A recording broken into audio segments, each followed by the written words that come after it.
semplici e buone. Il giorno successivo, successivo del mio arrivo, ho avuto l'incontro col parroco Don Angelo Dalbò, una persona buona, gentile. Abbiamo fatto un bell'incontro, ci siamo parlati di tante cose, ci siamo parlati della pastorale e della scuola materna. Il colloquio è stato veramente distensivo e ricco. La scuola dell'infanzia funzionava abbastanza bene. C'era un consiglio, presidente il signor Antonio Mazzer, successivamente il signor Stefano Cattelan, pensi quanti anni sei. Lavoravano con responsabilità.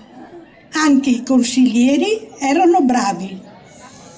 Non si potevano fare cose grandi. I mezzi erano pochi. Però il necessario non mancava. Con le insegnanti, la signora delle pulizie Lucia, c'era armonia e collaborazione. Nell'ambito pastorale avevamo la piena fiducia del parroco. Si lavorava assieme con rispetto. Il parroco si chiamava di nome Angelo, ma era veramente Angelo di fatto.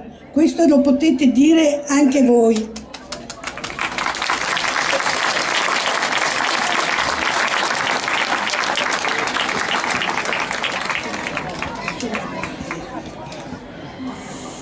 Si lavorava assieme con rispetto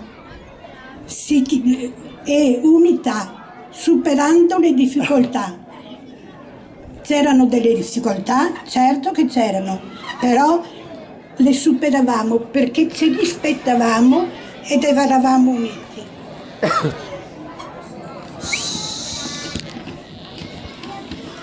Di grande aiuto era il consiglio pastorale. Insieme si organizzavano incontri, feste, si prendevano decisioni, il paese era attivo. Che dire dei giovani? Si seguivano con gli incontri, ogni tanto si invitavano degli esperti, si cercava di educarli nello stile di Don Bosco per farli diventare buoni cristiani e onesti cittadini. I ragazzini, vivacissimi, ma sempre presenti sia al catechismo che all'oratorio. Alla Santa Messa non tutti erano presenti. Era veramente una bella realtà. La frazione era piccola, ma non mancavano le strutture. Campi da tennis, campo da calcio, un prato dove si poteva fare qualsiasi gioco. Un teatro e un bel teatro, sale di teatro. Per il Greste c'erano 20 animatori. Don Bosco diceva: ama ciò che i giovani amano e il lavoro educativo sarà assicurato. E che dire delle ex allieve? Erano onnipresenti. Penso che anche oggi lo spirito di Don Bosco e di Madre Mazzarello, nostra cofondatrice, continui ad essere presente in ciascuno di loro. E l'invito che voglio farle: lavorate con i giovani, le giovani e per i giovani, specialmente per i più poveri, con gioia e entusiasmo, così avrete aiuto e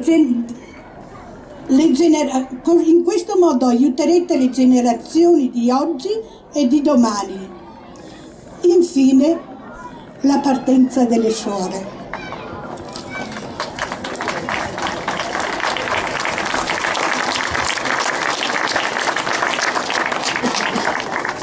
È stata una sofferenza per tutte, per noi, le superiori, il parroco e la popolazione. Le allieve hanno penso che abbiano incarnato il carisma di Don Bosco e di Madre Mazzarello e possono essere loro le continuatrici dell'opera di oggi e di domani. Grazie dei vostri saluti, della vostra accoglienza e vi ricordo sempre con tanta riconoscenza. Adesso, se il parroco mi permette, vorrei oggi, oltre che i 100 anni della fondazione della scuola, è la festa di Maria Ausiliatrice. La Madonna, diciamola, la Madonna di Don Bosco. Ecco, a Torino ci sarà la grande processione questa sera. Allora, il Papa dice sempre, diciamo insieme un'Ave Maria e la diciamo per la parrocchia, per il parroco perché sappia guidarvi bene, per tutta la popolazione, per tutte noi, perché veramente la Madonna assieme allo Spirito Santo ci guidi e ci insegni la strada per camminare sulla via giusta. Ave Maria, piena di grazia, il Signore è con te. Tu sei benedetta fra le donne e benedetto il frutto del tuo seno, Gesù. Santa Maria, Madre di Dio, prega per noi peccatori, adesso e nell'ora della nostra morte. Amen. Maria, aiuto dei cristiani. E viva Cimetta!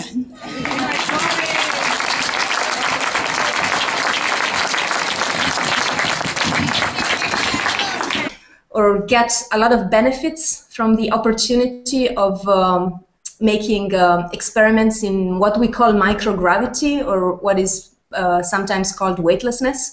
You basically are able to take away gravity from the environment in space and then see what happens. That might help you, for example, in physics experiments by eliminating some things, like, for example, buoyancy-driven convection does not exist if you don't have the gravitational effect. But then, of course, there are also things that only exist in microgravity, like, for example, the effects on the human body. What happens to the human body when for 6 months you're weightless? We, as human beings, in fact, every species on the planet evolved in gravity. And so it's very interesting to see how the body adapts when you take that away. Yeah, that's very interesting. And that brings me another question. Is there a limit now that you have reached to the limit of astronauts being in the space for a certain amount of time in absence of gravity? Is that those 6 months that you spend up there? Is there a limit, or could you spend even more time if you wanted to? That's a very interesting question. Actually, the 6 months are not determined by a limitation of the human component. It's actually that the guarantee, let's say, on the space vehicle runs out.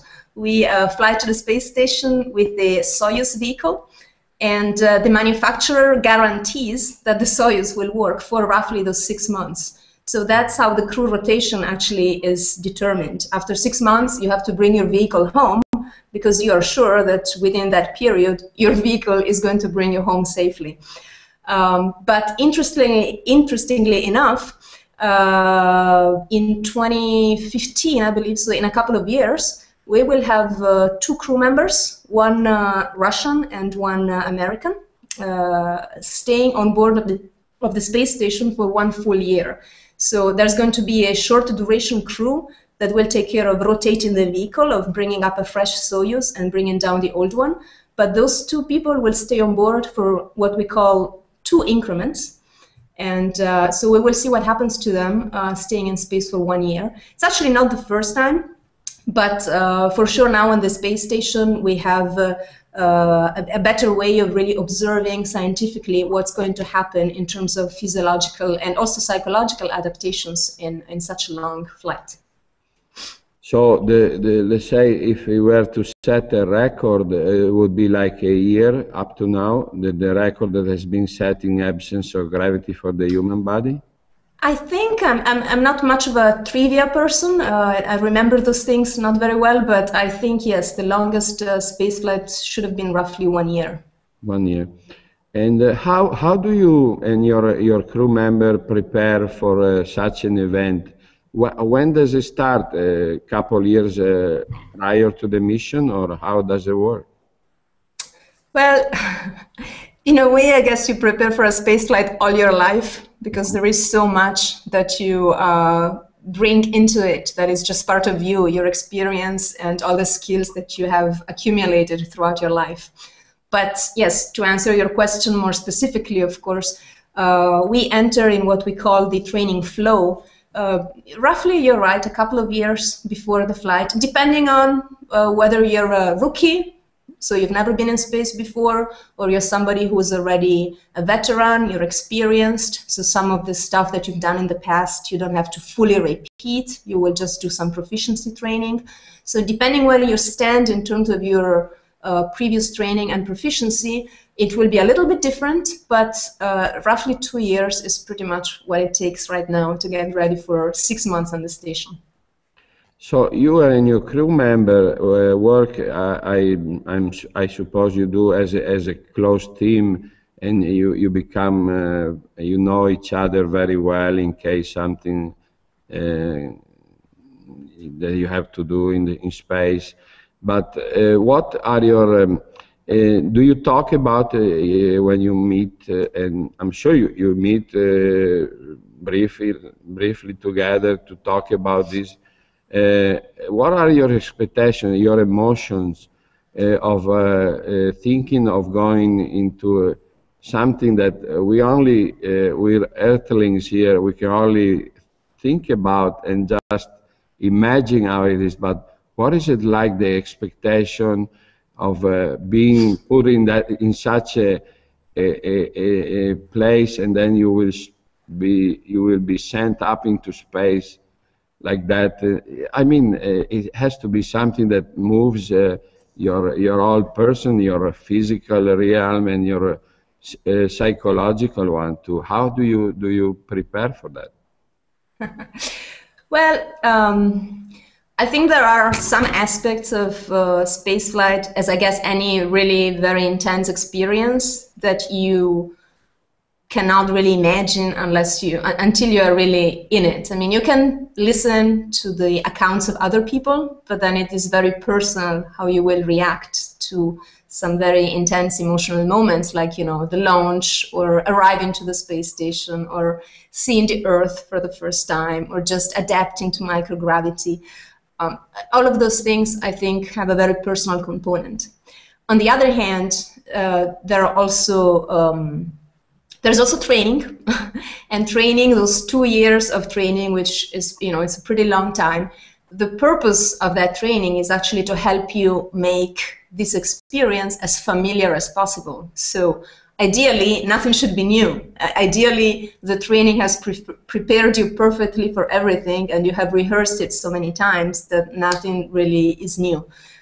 Again, it's somewhere halfway. You know, some things I think will feel familiar because you've been trained so much, but there will still be a component, especially an emotional component, which for sure is very personal, and nothing prepares you for it. And I guess maybe it's nice that it is that way.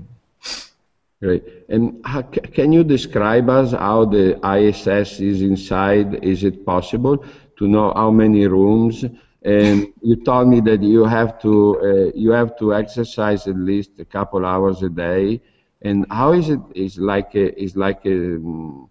How are the rooms connected? How do you move? How do you sleep there? All because all the things that you do on Earth, you have to be probably able to do that. Also, I have some question here from the children of the Brandolini School here. They ask me, how do you eat? How you manage your food flying around your vehicle? So there's a lot of really good questions there. So the space station, actually, if I move, you should be able to see a picture of it back there. Yeah. Yes. The way it's made, you can imagine it as, it's about the size of a soccer field, or I guess maybe a football field as well. And it has like two axes. One axis is this like grid structure that you see there. Mm-hmm. That's like that's there mainly to support the solar panels on the two sides. But then this way is like a long series of cylinders, I guess. And every one of those cylinders, you can imagine it as like a room in your house, and they're all connected to each other. And you can imagine like one big corridor, like a central corridor that goes from the front to the aft of the space station. So on the aft side, what typically flies as the aft side is the Russian segment. And then as you move forward, you move into a node, and then the United States laboratory, and then another node. And then on this forward side, where you have this node, is called node 2. On the two sides, sticking out like two wings, you have the European laboratory, Columbus, and the Japanese laboratory. And then towards the center, where you have the very first node that was sent up, the node 1, sticking out from the sides, you have 3 cylinders from the side. And one of them is the node 3, and the node 3 is very important for habitation, because for one thing, you have the toilet in there that everybody's always interested in, knowing how that works. But you also have one very important exercise machine. It's called ARID. And that allows, that's like the gym. It's like having a little gym in your house. It's like one really complicated machine that has vacuum cylinders and allows you to train as though you were lifting weights in the gym. Of course, weights have no meaning in weightlessness, but with those vacuum cylinders, you can simulate doing your squats, doing your bench press, and so on. And you also have attached to this node a wonderful place, which is called the cupola. It's a very small module, but what's really exciting about it is that it's mainly one big window. I mean, it's many windows, but you can imagine it as like one single big window that allows you to have a free view onto the Earth from one horizon to the other, so you can encompass the full Earth on it. And then going back, on the other side of this central corridor, you have the airlock. And the airlock is another really important place, because that's a small module that we use to go into outer space. If we have to do spacewalks, imagine it, you have to take away all the air from that module, and then you open the hatch and you go out, and you're not losing air, or you're losing very little of it. And then when you come back in, then you repressurize, you put air back into this module, and we call that the airlock. We actually have 2. The Russians have another on the Russian side. And then sticking out towards the bottom, towards the Earth, we have what we call the PMM, or it's also called the Leonardo. And that's a stowage module. It's actually being provided by the Italian Space Agency. So it's a little bit of Italian space. Actually, a lot of the pressurized volume of the space station has been built in Italy. I see. And so you have most of the time you are in absence of gravity, right? And what is your schedule already prepared on the daily basis? You have a strict schedule that you have to go by, or you just play it by the day as things develops, or you have a very strict schedule of things that you have to do there? Yes, there is a time, what we call the timeline, and for astronauts on board, it is very important to be on the timeline, to try not to be behind the timeline. So, which means being able to perform all the tasks that the planners have planned for that day. There is some flexibility built into the day, so some tasks you can shift around, and then some other ones are going to be very strict, like you really have to start at 12 o'clock because maybe you need some special support or some special communication equipment that will only be available at that time when it is scheduled. And this very strict schedule is actually only done roughly 1 week ahead. But it is based on a broader, more general schedule that is prepared even before the mission starts. So I don't remember exactly what the deadlines are, but a few months before the mission starts, you already have a rough plan of everything that has to happen in that mission, and then you work your way through month by month, and then week by week. And then, of course, things sometimes change, things might break, things might just not go as fast as you thought. And so there are planners on the ground who take care of rescheduling and adjusting the schedule. Interesting. What about if somebody gets sick aboard? How you go by that? Is there a doctor in the crew, or are you all prepared for that? There could be a doctor in the crew. Some astronauts and some cosmonauts are doctors by that profession, but that is not a rule. In fact, I believe on my expedition we will not have a doctor on board at all. But we have at least always 2 crew members who are trained as crew medical officers. So I'm actually going to be one of them. So you get training in any emergency procedures, but also in doing little medical operations. More than a doctor, you will be trained in some nursing skills. You know what a nurse would be able to do, some basic nursing skills. And then, of course, there is a doctor on the ground on console. So if somebody really gets sick or you have an accident, then you will, as crew member, as crew medical officer, you will operate under the guidance of the surgeon on the ground. Mm-hmm. Like trying to fly an airplane if you don't know how to do it, if somebody will guide you. But I know you're very familiar with that. We do get extensive training in performing basic operations. And of course, especially real emergencies like somebody needing CPR, we train a lot. I mean, and the crew has to react really fast in that case. We have a CPR station permanently deployed so that we could strap in a crew member real quick and start giving CPR very quickly. And your food is just like in the little boxes or the pills, or can you eat a dish of spaghetti up there, or a pizza or something like that? How you go by the food you eat up there? Well, I think my colleague Luca Parmitano, who is flying in a few months in May, he will have lasagna on board, he will have risotto al pesto, he will have tiramisu, and I've tried those are really good. Those are almost as good as like fresh food. But that's like some special food that was developed in small quantities for him. But otherwise there are about, I believe, 16 menus that rotate throughout the mission. So for 16 days you have something new every day, and then the 17th day you will start again with what you had. And we have mainly American food and Russian food. And then again, as European Space Agency, we provide some bonus food, like, for example, what I was talking about that Luca Parmitano will bring to station.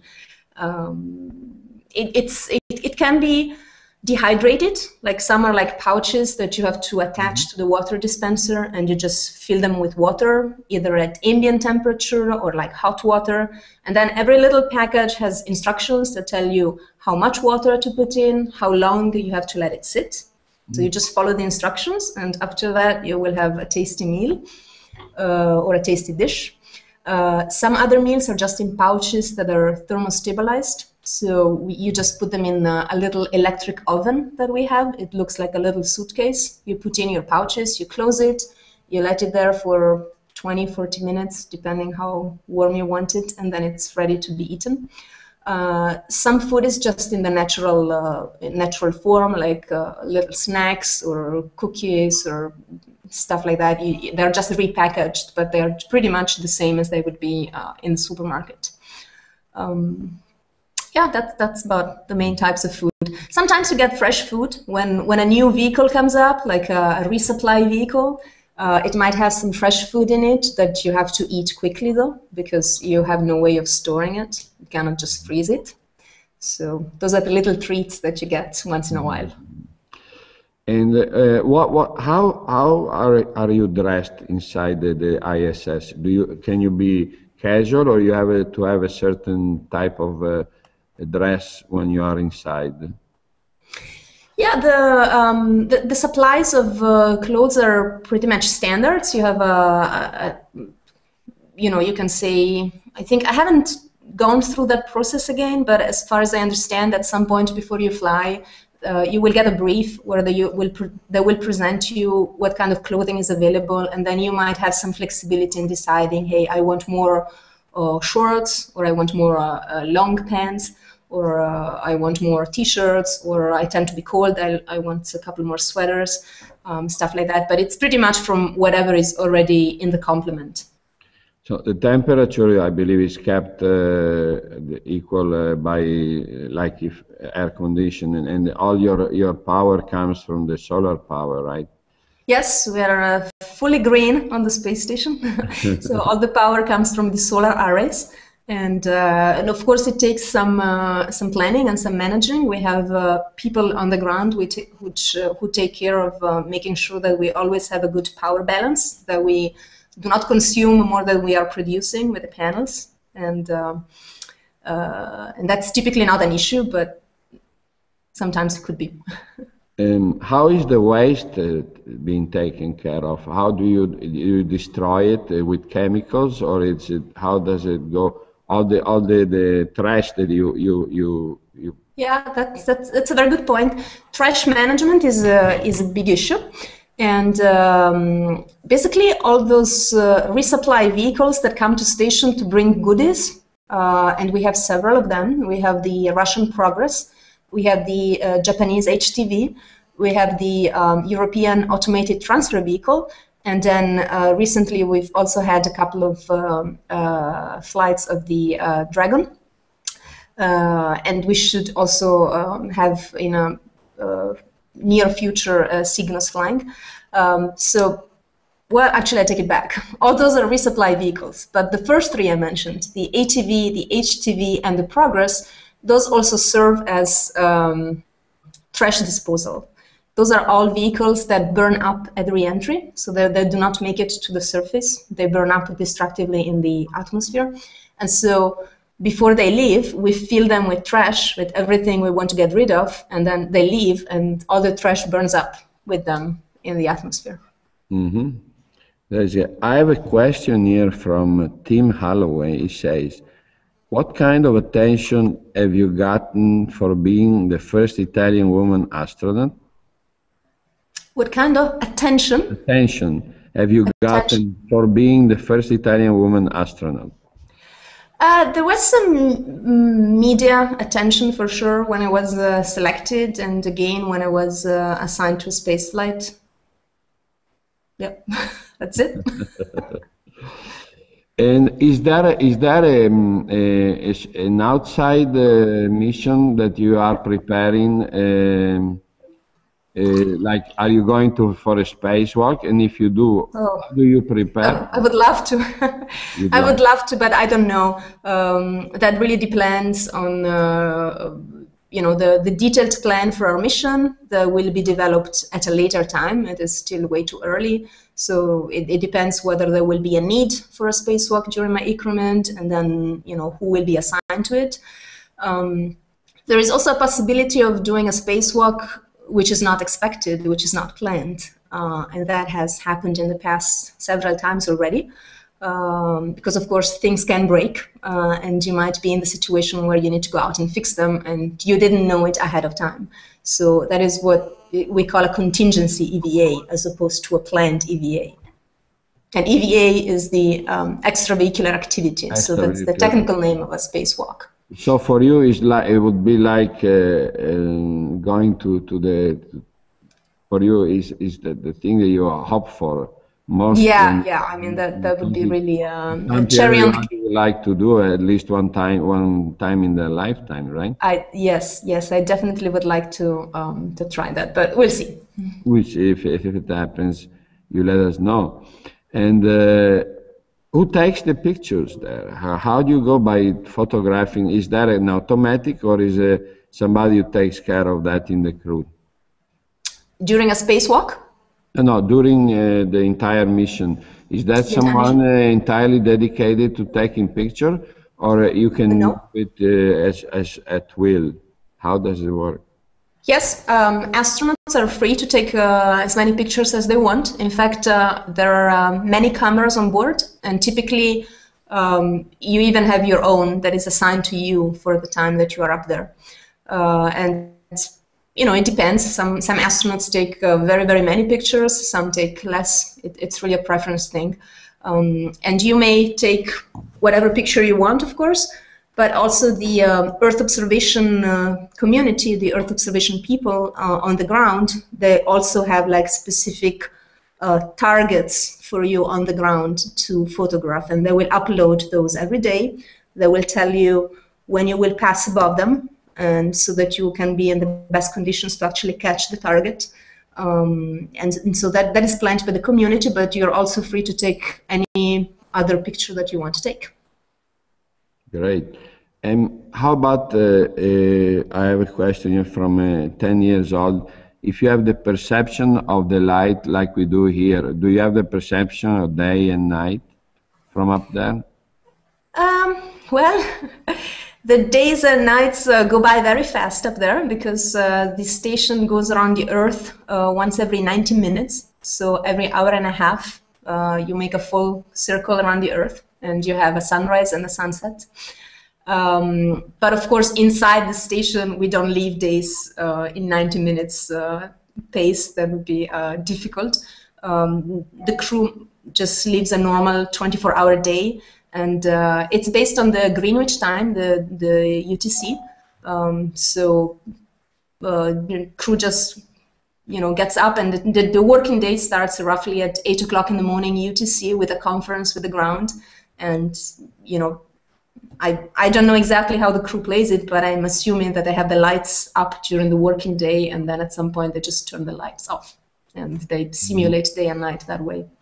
So how fast does it travel if it goes around the Earth at 1 hour and a half? It's very fast. I think it's 28,000 kilometers an hour. Wow. Pretty fast. Of course, you have no perception of that. No, unless you hit something, and then you will have a very good perception of it. But unless you hit something, it will be fine. This brings me another question. You hit something. Is there a possibility that you see what happened in Russia today?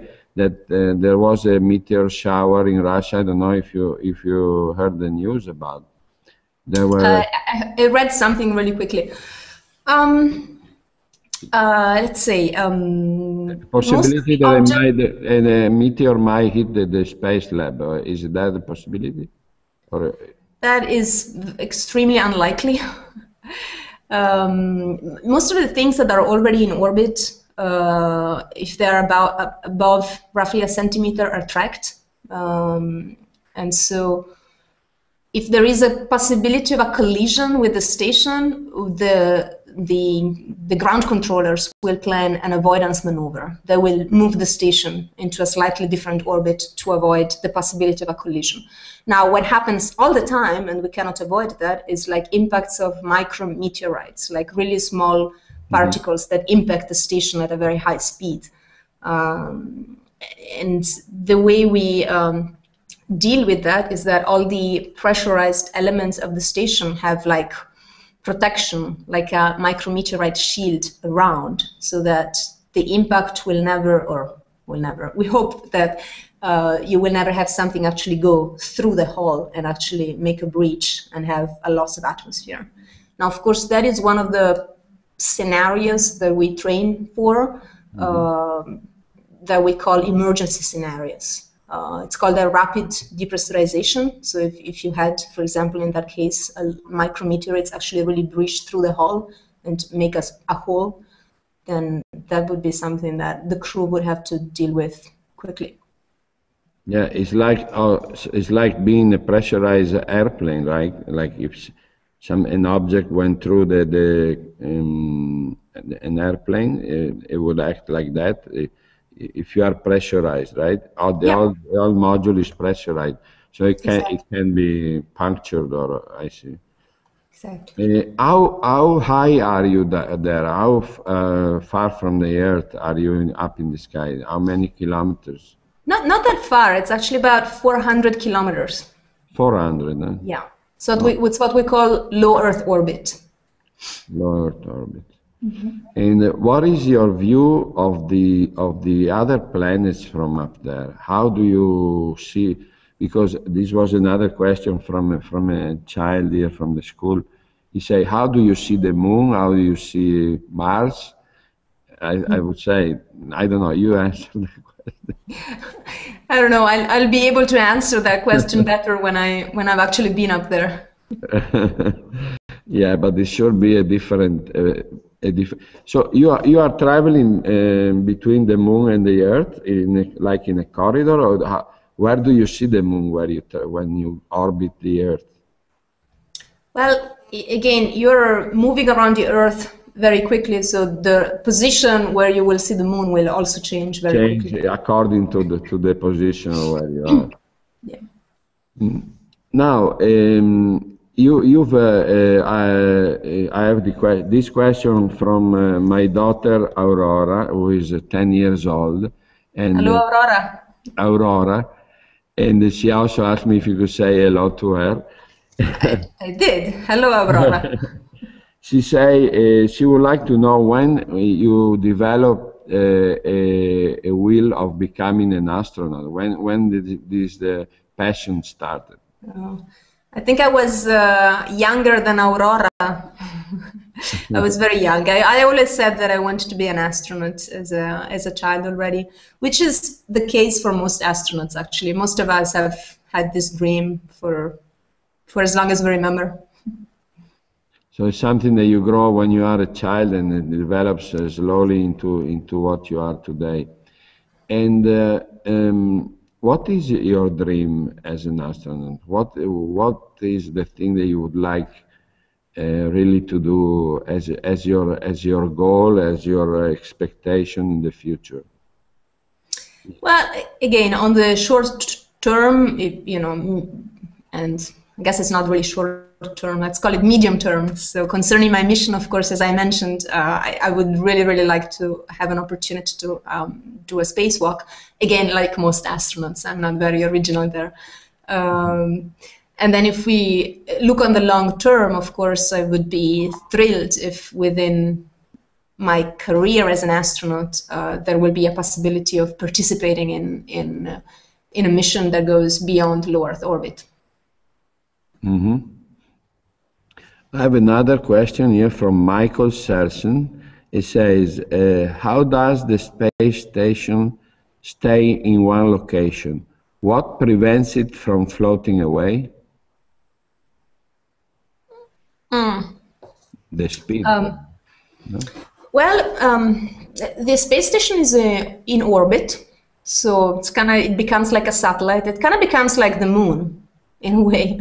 So when you are at a given distance from the Earth, if you have the exact velocity for that distance from the Earth, is what we call the orbital velocity, then you will just stay in that orbit. You will just keep turning around it. Mm-hmm. Let's see how we can explain that. Well, imagine if you, that's an explanation I once heard that I find sometimes useful. Imagine that you were on a really tall building, which is 400 kilometers high, just like the space station's orbit is right now. And you were a really powerful person, and you could take the space station and just throw it. And then you throw it, at some point it falls down on the Earth. And then next time you throw it a little bit faster, and it will fall down on the Earth a little bit faster. And then if you keep throwing it faster and faster, at some point you will throw it, and you will give the space station exactly the orbital velocity for those 400 kilometers. And guess what? It will not fall on the Earth anymore. It will just come back behind you.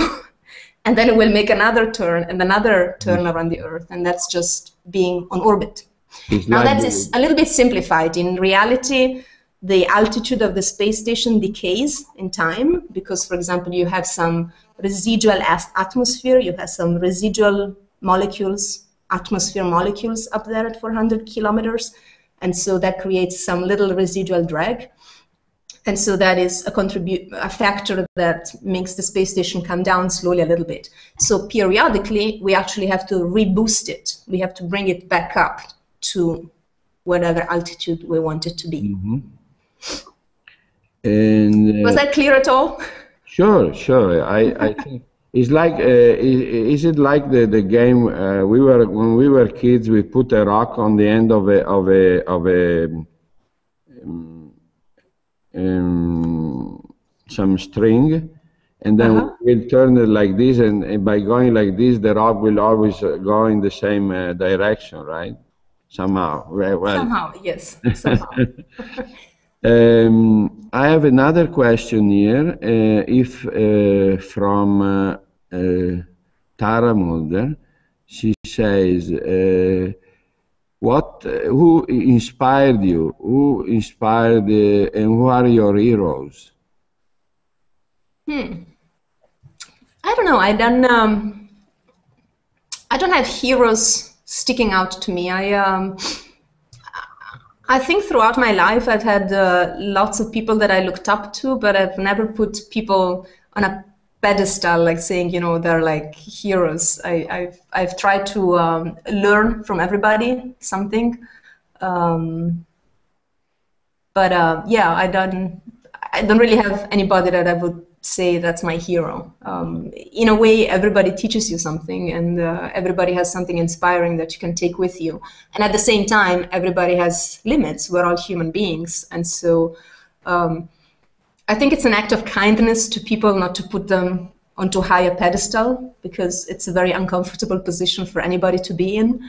Again, we're all human beings, and I've met many human beings that had great things to teach me and who are very inspiring, but all human beings. One more question I have from Michael Serson. It says, without air friction in space, how can the booster adjust to the position? Okay, without air friction in space, how can the booster adjust the position? Maybe he can specify a little bit. I don't quite. Okay, maybe he's asking how we change the altitude. You correct how do you correct the position if you were to correct it? Do you have a directional booster or something like that can correct? Yes. There are a series of like little small rocket engines around the station that can, you know, depending which ones you fire, you will impart a torque on the space station and you will turn it. So that's how we do it. I'm trying to think about the friction question. Maybe he's thinking about the way we change attitude for airplanes, where you actually need the aerodynamic effect of the air to actually move the attitude of an airplane. So that's why in space we use rockets. You don't actually need, you know, control surfaces like you have on an airplane. You actually use the effect of these small rockets and how you position them around your space station, for example, and then you will be able to impart exactly the torque that you need to turn it in one direction or the other. Great. Which is what we did a couple of days ago for the Progress docking. Progress had to dock to the station, and then we just turned it about 90 degrees to help the Progress dock. During the day, do you have a free time? And if you do you bring books up there? What do you do in your free time? Like, I mean, here we can go to the movie, we can go, but what does an astronaut do in the space when he has free time? It depends on, you know, different people do different things. Some people just like to look out of the window. Some people, as we mentioned, like to take a lot of pictures. Some people watch movies, some people listen to music or read books. Some people like to do extra experiments, for example. There is a thing called voluntary science, where you can volunteer some of your free time to do more scientific experiments, or even your own experiments. If you want to make some kind of demonstrations of physical effects in microgravity, you can do that. You can call home. We have an IP phone, or you can call anybody for that matter. We have an IP phone that allows you to call anybody, just like from your home. We have the family conferences on the weekends typically, so there are like scheduled, allocated times where you can actually have a video conference with your family and be able to actually see them, and they will see you. Those are some of the things you can do. But yes, of course, you cannot just leave. That's for sure. This brings me to a more personal question I didn't ask before.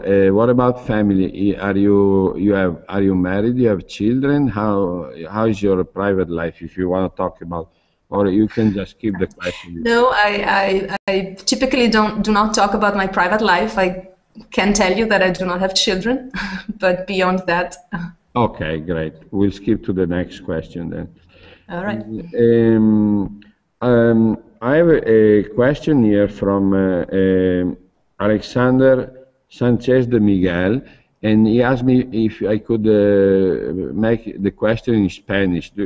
I'm sure you. I don't speak Spanish, unfortunately. Okay, I'll do it in English then, and I will translate it for. Che futuro? He asks, what future do you think is there over the light contamination?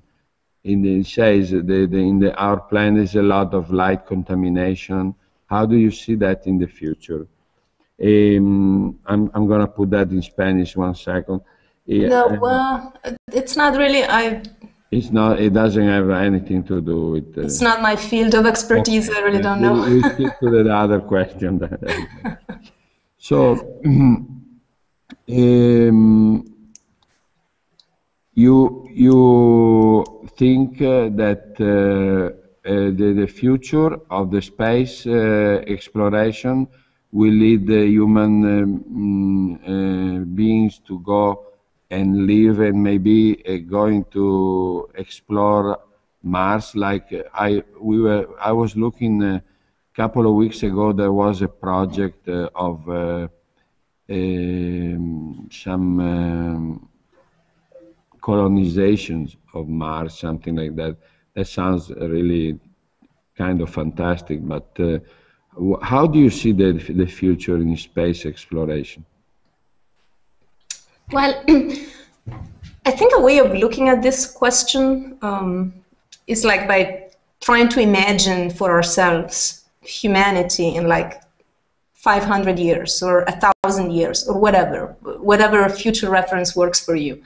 And I think if you do that, you will find it really, really difficult to imagine human civilization in this future time still constrained to our beautiful but little planet. I think we all instinctively perceive that the future is an expansion of the space where we have access to, where we live, where we exploit the resources. So assuming that is true, then I think it's just a question of making the steps. And you know, the space station is a really good starting point because it means that for the past 12 plus years now, we've had permanently human beings on orbit. So we have learned to operate on orbit in space permanently and to operate as this international endeavor, which is the International Space Station, which is very complex. It's not only complex from an engineering point of view, but it's also very complex from an operational point of view because it's such an international endeavor, and that is what makes it strong, and that what makes it robust, and that's also what makes it complex.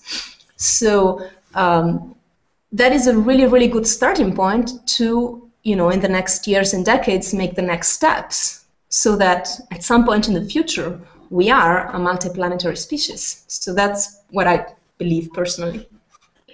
And that brings me to another couple of questions very quickly. Do you believe in there is a life, other forms of life in the universe? And if you do, being that the space is so wide as we could never think how wide it is there a way that we could overcome our limit of velocity and travel to a point where we could travel the universe so fast that we can reach the outer limits of the infinite? Well, first of all, about the question of life, I think that is really, I I don't think we should make it a question of belief, like do we believe in it or do we not believe in it? It's a question of asking the question. I mean, it's an open question. I don't know the answer. Nobody knows the answer. So what's important is keeping it in mind as a question and working to find the answer, as we do, for example, by looking very actively for Earth-like planets in the universe. Now, of course, how we can overcome the big distances, that I believe is a question of technology. And personally, I believe that as long as we remain a species characterized by imagination and by curiosity and by ingenuity, as we are as human beings, there is no preset limit to what we can potentially do as we develop our technological capabilities. So I don't know the technological solutions now, but I am faithful that at some point they will come. Great. So I think before we go, if you could say, possiamo dire qualche parola in italiano e salutare anche i nostri amici italiani che ci ascoltano? Volentieri. Spero che comunque siano riusciti a seguirci anche se abbiamo parlato in inglese e non so, magari la prossima volta lo faremo in italiano. Comunque grazie a tutti di averci seguito e tanti auguri a tutti. E un'ultima cosa, volevo veramente ringraziarti col cuore per aver accettato il mio invito a questa intervista. Per me è stato un immenso regalo che mi hai fatto. And thank you, Samantha, for being with me tonight. You really gifted me with this interview, and it was very, very interesting for me to listen to your mission. And of course, we will be keeping our eyes up in the sky, and we'll keep looking at all the sites that NASA and ESA have. I see every day they have wonderful information about space. As a matter of fact, I know there is a hangout from the ISS coming up next week, and that will be wonderful to watch. Yeah, that's great. Well, thank you very much. Thanks, everybody, for the very interesting questions. And again, let's try and do this again. Why not? Thank you. Ciao, ciao, grazie. Ciao, ciao. Bye, bye.